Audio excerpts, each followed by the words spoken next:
Hello बच्चों, कैसे हो आप? उम्मीद करता हूँ आप ठीक ठाक हो और आपकी पढ़ाई लिखाई अच्छी चल रही है। ठीक है ना? तो देखिए, आज का जो हमारा टॉपिक रहने वाला है वो नया क्वेश्चन है, क्वेश्चन नंबर 3। ठीक, जिसके अंतर्गत हम देखेंगे कि गैसों का द्रव्यों में विलयन से आप क्या समझते हैं, समझाइए। ये हमारा क्वेश्चन नंबर 3 है। ठीक है ना? जो हमारा चैप्टर चल रहा था विलयन इसका, और ये बहुत ही इंपॉर्टेंट क्वेश्चन है क्योंकि यहाँ से हमारे जो विलयन से रिलेटेड क्वेश्चन हैं वो स्टार्ट हो जाते हैं। ठीक है ना? तो देखिए क्या है ये क्वेश्चन। कह रहा है गैसों का द्रव्यों में विलयन से आप क्या समझते हैं, समझाइए। ठीक है ना? 1 से 2 मार्क्स में मिल जाएगा पेपर में आपके लिए। ठीक है ना? शुरू के 10 से जो 20 तक के क्वेश्चन होते हैं या 15 तक के क्वेश्चन होते हैं उनके बीच में। ठीक है ना?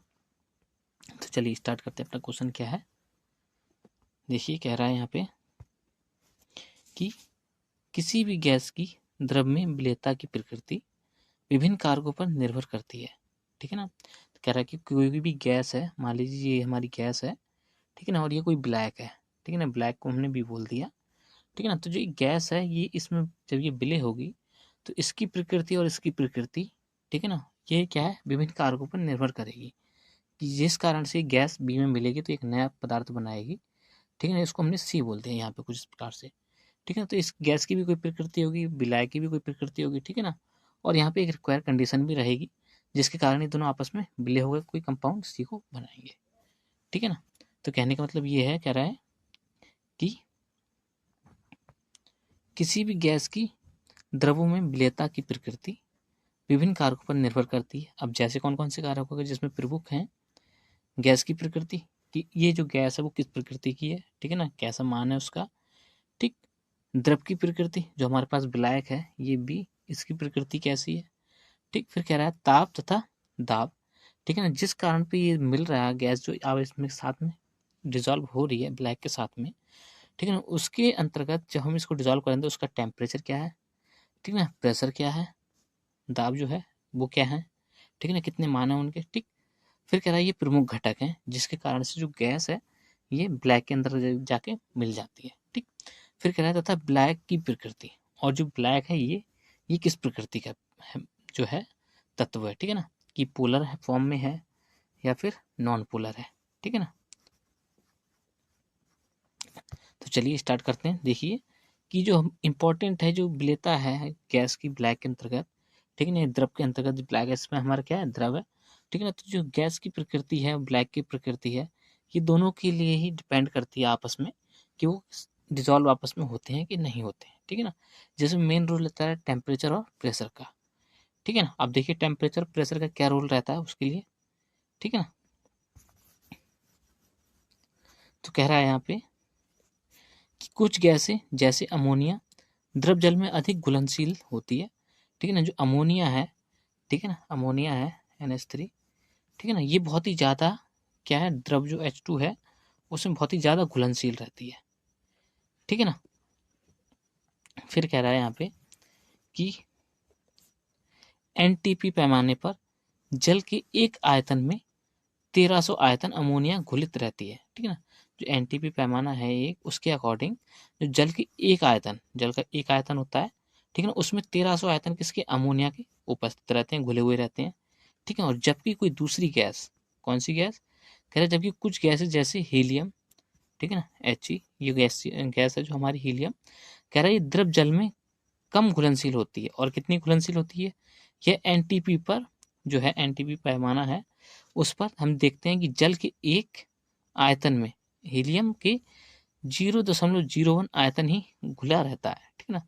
जबकि जो अमोनिया है उसके एक आयतन पर कितना है, एक आयतन पर 1300, ठीक है ना, आयतन घुले रहते हैं इसके एक आयतन में। ठीक है ना? जल के। और जबकि एक आयतन किसका है, जल का है। ठीक है ना? एक आयतन किसका है, जल का है, H2O का। उसमें कितने हैं इसकी, जो हीलियम है कितना, 0.01 घुलनशीलता है इसकी। ठीक है? तो इस कारण से गैस की प्रकृति भी क्या करती है, डिपेंड करती है कि वो ब्लैक के साथ में कितना घुल पा रही है। ठीक है ना? तो ये है हमारा क्या, कि गैस कैसे द्रवों में विलयन को अपने बनाती हैं। ठीक है ना? फिर कह रहा है यहाँ पे जबकि कुछ गैसों की घुलनशीलता का मान ताप व दाब पर निर्भर करता है। जैसे कौन कौन से गैस हैं जिनका मान ताप और दाब पर निर्भर करता है, जिस कारण से कि जो गैस है हम इसको टेम्परेचर करें, ठीक है ना, जिस कारण से बी जो हमारे पास में ब्लैक है इसमें अधिकांश डिजॉल्व हो जाए और अच्छा एक शुद्ध पदार्थ या हमें अधिकांश पदार्थ की मात्रा प्राप्त हो। ठीक है ना। तो वो कौन कौन सी गैस है उसके लिए देख लें हम जरा।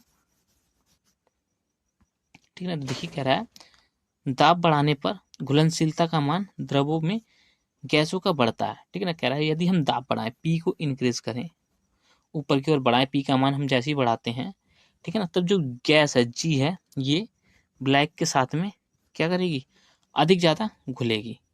ठीक है ना। जो द्रवों में विलेयता रहेगी, घुलनशीलता रहेगी, वो क्या रहेगी, इसमें अधिकांश मात्रा में क्या जाएगी, घुल जाएगी, और सी उतना ही हमें प्योर प्राप्त होगा।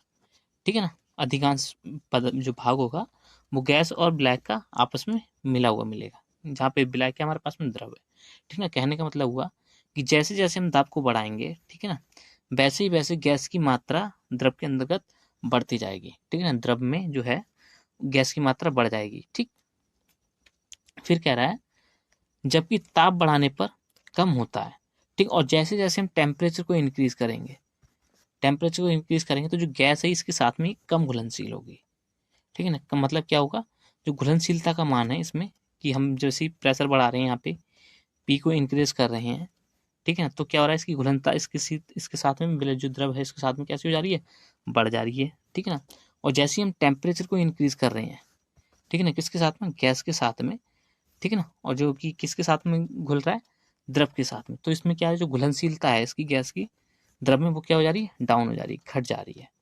ठीक है ना। तो इस प्रकार से टेम्परेचर और प्रेशर भी बहुत मेंटेन रखते हैं कि किस प्रकार से गैस को द्रव के साथ में डिजोल्व किया जाए। ठीक है ना। अगर आपको इतना समझ में आ गया तो प्लीज़ वीडियो को लाइक कर लीजिए, अच्छा लगा आपको पढ़ते हुए।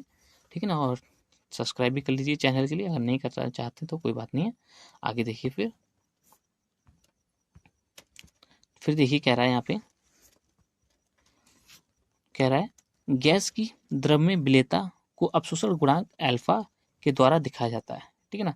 कह रहा है जो गैस है, गैस जैसी ब्लैक के साथ में, ब्लैक बी के साथ में संगुणित हुई या इसमें डिजॉल्व हुई, ठीक है ना, तो एक अपशोषण गुणांक अल्फा, ठीक है ना, अल्फा बताता है कि जो गैस है ये बी के साथ में कितना डिजॉल्व हुई है, और यहाँ पे जो सुई प्रोडक्ट में कितनी मात्रा है गैस की।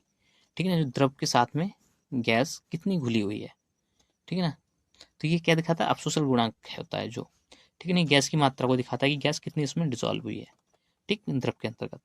ठीक है ना। फिर कह रहा है अतः द्रव में गैस की विलेयता के लिए निश्चित ताप T पर द्रव के V आयतन में आंशिक दाब P पर, ठीक है ना, कह रहा है कि यदि कोई गैस है, ठीक है ना, उसको हम द्रव में विलय करें, ठीक, तो एक हमने टेम्परेचर लिया, निश्चित टेम्परेचर लिया T, ठीक है ना, T क्या है, निश्चित है, जिसका मान ना बढ़ेगा और ना ही घटेगा। ठीक है ना। एक निश्चित टेम्परेचर है। ठीक। तब कह रहा है उसके निश्चित ताप पर द्रव के V आयतन में, कोई हमारे पास द्रव है, ठीक है ना, द्रव है, उसका V आयतन लिया है, V भी क्या एक निश्चित आयतन है। ठीक है ना। फिर कह रहा है उसकी आंशिक दाब जो P होगा उस आयतन में, ठीक है ना, आंशिक दाब पर द्रव में गैस की V0 आयतन घुलते होते हैं। ठीक है ना। उसमें क्या कर रहा है, उसकी V0 जो B है उस आयतन में कितने V0 आयतन किसके, गैस के, वो क्या होंगे, घुले हुए होंगे। ठीक। तब अपशोषण गुणांक का मान, तब उस स्थिति में जो अपशोषण गुणांक है उसका मान कैसे निकालेंगे हम, कुछ इस प्रकार से निकालेंगे। यहाँ पे alpha equal to V0 upon PV, ठीक है ना, और यहाँ पे हमारा क्या रहेगा, T साथ में रहेगा। यदि हमारा टेम्परेचर निश्चित बताया गया तो हम यहाँ से क्या करेंगे, T को रिप्लेस कर देंगे और हमारा ये मान आ जाएगा। ठीक है ना। तो ये है हमारा अपसरण गुणांक का सूत्र, फॉर्मूला, जो क्या दिखाता है कि जो गैस है वो कितनी द्रव में विलय हुई है। ठीक है ना। एक बार हम फिर देख लें अगर आपको समझ में नहीं आया है। ठीक है। देखिए हमें अच्छे से समझ में आना चाहिए, तभी हमारी पढ़ाई का महत्व है। ठीक है ना। और रिवीजन का भी महत्व है। ठीक। तो देखिए कह रहा है यहाँ पे, कह रहा है द्रव में गैस की विलेयता के लिए, ठीक है ना, कोई द्रव है हमारे पास में बी, ठीक है ना, इसमें गैस की विलेयता जी हमारे पास जी है, जैसे इसमें विलय होगी, ठीक है ना, इसकी विलेयता के लिए एक निश्चित टेम्परेचर लिया हमने, क्या, टी, टी हमारा क्या है, निश्चित है। ठीक है। तब कह रहा है द्रव के बी आयतन, अब इसका कोई बी आयतन होगा, वॉल्यूम रहेगा, ठीक है, उसमें गैस के बी नॉट, ये बी नॉट है, किसमें जाकर घुलेंगे, इसके आयतन में जाकर घुलेंगे। ठीक है। तब उस पर जो आयतन हो जो घुल रहा है उसमें, तब ये जो अपशोषण गुणांक होगा किसके अंतर्गत, इसके अंतर्गत, किसका, गैस का। अपशोषण गुणांक अल्फा की वैल्यू किसके समानुपाती होगी, उसके सॉरी समानुपाती नहीं, उसके बराबर होती है। किसके किसके कि अल्फा बराबर V naught upon P V, ठीक है ना। जो क्या बी क्या है, आयतन है किसका, ब्लैक का, द्रव का, ठीक है ना। और वी नॉट क्या है, उसके आयतन है किस किसके, गैस के, और किस में घुले हुए हैं, द्रव के अंतर्गत, ठीक है ना। और क्या है हमारा टेम्परेचर क्या है, एक निश्चित है, ठीक है ना। तो हमारा कुछ इस प्रकार से फॉर्मूला जनरेट होगा, किस प्रकार का, देखिए alpha equal to V naught upon P V dot T. Temperature हमारा कांस्टेंट है, तो क्या हो जाएगा, बराबर में V naught upon P V, और यहाँ पे एल्फा। यही क्या है हमारे पास में एक रिलेशन दिखाता है कि किसी भी गैस को जब हम द्रव में डिजोल्व करते हैं तो उसका अपशोषण की मात्रा कितनी हुई, ठीक है ना, कितनी मात्रा गैस के अंतर्गत डिजोल्व हुई है, सॉरी द्रव के अंतर्गत, ठीक है ना, गैस की। ठीक, तो यही था हमारा छोटा सा क्वेश्चन, ठीक है ना। ये गैसों की द्रवों में विलेयता से आप क्या समझते हैं, ठीक है ना। अगर आपको अच्छा लगा तो प्लीज़ लाइक कर लीजिए और सब्सक्राइब भी कर लीजिए, और अपने फ्रेंडों के साथ में वीडियो को शेयर कीजिए एंड उनके साथ में डिस्कस कीजिए आपस में वीडियो को, ठीक है ना। और अपने जो टॉपिक है उसको क्लियर कीजिए अच्छे से। मिलते हैं अगले लेक्चर में। All the best, bye bye.